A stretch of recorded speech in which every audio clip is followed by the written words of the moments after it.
വളരെ ഈസി ആയിട്ട് ചെയ്തെടുക്കാൻ പറ്റുന്ന ഒരു റെസിപ്പിയാണിത്. അപ്പോഴേ എളുപ്പത്തിൽ ചെയ്തെടുക്കാൻ പറ്റും. ഇപ്പോൾ നമുക്ക് എന്നും മീനോ മറ്റു കാര്യങ്ങളോ ഒന്നും ഇല്ലെങ്കിൽ തന്നെ ഇങ്ങനൊരു ചമ്മന്തി ഉണ്ടെങ്കിൽ ചോറ് നല്ലതുപോലെ കഴിക്കാൻ പറ്റും. അപ്പോഴൊരു ഈസി റെസിപ്പിയാണ്. വളരെ എളുപ്പത്തിൽ നമുക്ക് ചെയ്തെടുക്കാൻ പറ്റും.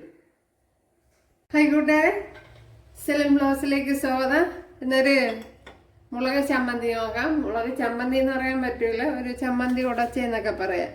അതിനുവേണ്ടി ഒരു 12 മുളക് എടുത്തിട്ടുണ്ട്, ഒരു 15 കൊച്ചുള്ളി എടുത്തിട്ടുണ്ട്. ഇവിടെ 1 ടീസ്പൂൺ വെളിച്ചെണ്ണ ഒഴിച്ചു കൊടുത്തിട്ടുണ്ട്. അതിലേക്ക് കൊച്ചുള്ളി ഇട്ട് കൊടുക്കാം. ഒരു 15 എണ്ണം വരെ എടുത്തത്. അപ്പോൾ നിങ്ങൾ ആവശ്യത്തിന് കൂടുതൽ വേണമെന്നുള്ളവർ കൂടുതൽ എടുക്കുക.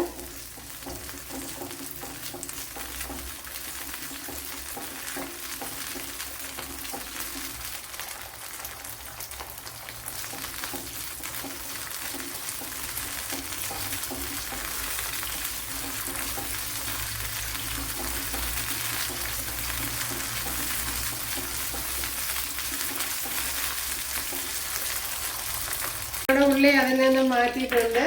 ഇനി വറ്റൽമുളക് ഇട്ട് കൊടുക്കാം. ഒരു 12 എണ്ണം ഉണ്ട്.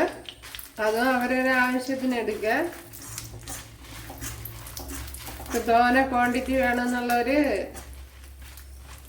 കൂടുതൽ ക്വാണ്ടിറ്റി വേണമെന്നുള്ളവർ കൂടുതൽ മുളക് എടുക്കുക. മുളകും കൊച്ചുള്ളിയൊക്കെ അനുസരിച്ച് മാറ്റി കൊടുക്കുക.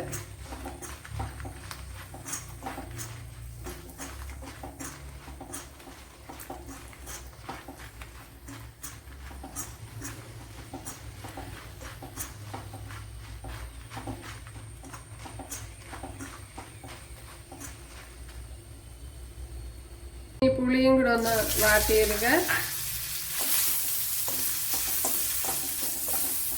ഒരു നാരങ്ങയുടെ വലുപ്പത്തിലുള്ള പുളിയൊരു ജസ്റ്റ് ഒന്ന് വാട്ടിയാൽ മതി.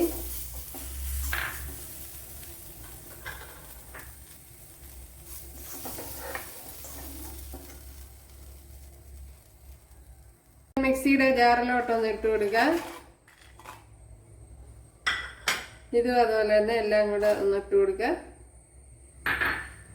മിക്സിയുടെ ജാറിലോട്ടൊന്ന് ഇട്ട് കൊടുത്തിട്ടുണ്ട്. ഞാൻ ബ്ലെൻഡ് ചെയ്തെടുത്തുകൊണ്ട് വന്നിട്ടുണ്ട്. അപ്പോഴും തിരിച്ച് കറക്കി എടുത്തതാണ്. ഓക്കെ, അല്ലാതെ അരക്കണ പോലെ അരച്ച് കളയില്ലേ. ഒരു പ്രാവശ്യം ഒന്ന് ബ്ലെൻഡ് ചെയ്തതേ ഉള്ളൂ. കാരണം നമ്മൾ ഓയിലിൽ വഴറ്റിയെടുത്തത് കൊണ്ട് തന്നെ പെട്ടെന്ന് അത് ഇതുപോലെ ശരിയായി വരും. ഓക്കെ, ഇവിടെ ഇപ്പം നല്ലപോലെ ശരിയായിട്ടുണ്ട്. ഇനി ഇതിനാവശ്യമായ ഉപ്പിട്ട് കൊടുക്കാം.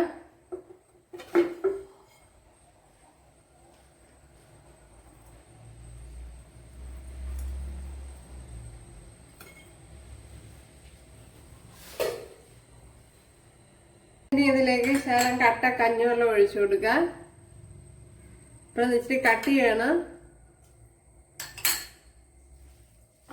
ഇനി ഒന്ന് ഞെരടി കൊടുക്കുക. ഇതുപോലെ ഞാൻ ഇതുപോലെയൊക്കെയാണ് അരച്ചെടുത്തിട്ടുള്ളത്. നല്ലപോലെ അങ്ങ് കുഴച്ചെടുക്കണ്ട, അത് ജസ്റ്റ് ഒന്ന് ബ്ലെൻഡ് ചെയ്തെടുത്താൽ മാത്രം മതി. അപ്പോൾ ഇത് ചോറിൻ്റെ കൂട്ടത്ത് ഈ മഴപ്പരുവത്ത് നല്ല ടേസ്റ്റ് ആയിരിക്കും കഴിക്കാൻ. ഏത് സമയത്തും കഴിക്കാൻ. ഞാൻ പിന്നെ പറഞ്ഞതേ ഉള്ളൂ, മഴയത്തൊക്കെ കഞ്ഞി കുടിക്കുന്നവർക്കൊക്കെ നല്ല പറ്റിയൊരു ചമ്മന്തിയാണ്.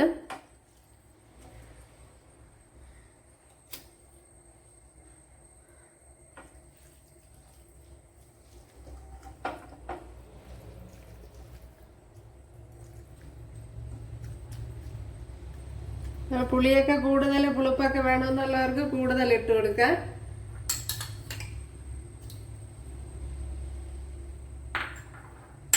അപ്പോഴും ഒരു 3-4 ടേബിൾ സ്പൂൺ ഞാൻ എടുത്തിട്ടുണ്ട്. ഒക്കെ ഇനി ഉപ്പുണ്ടോ എന്ന് നോക്കാം.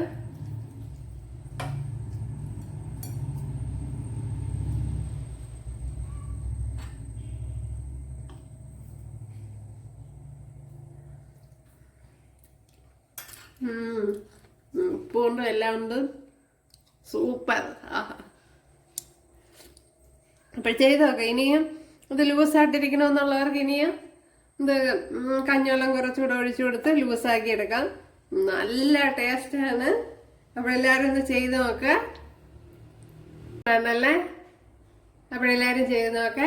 ഇഷ്ടമായ സബ്സ്ക്രൈബ് ചെയ്യുക, എനിക്കൊരു സപ്പോർട്ടാവും.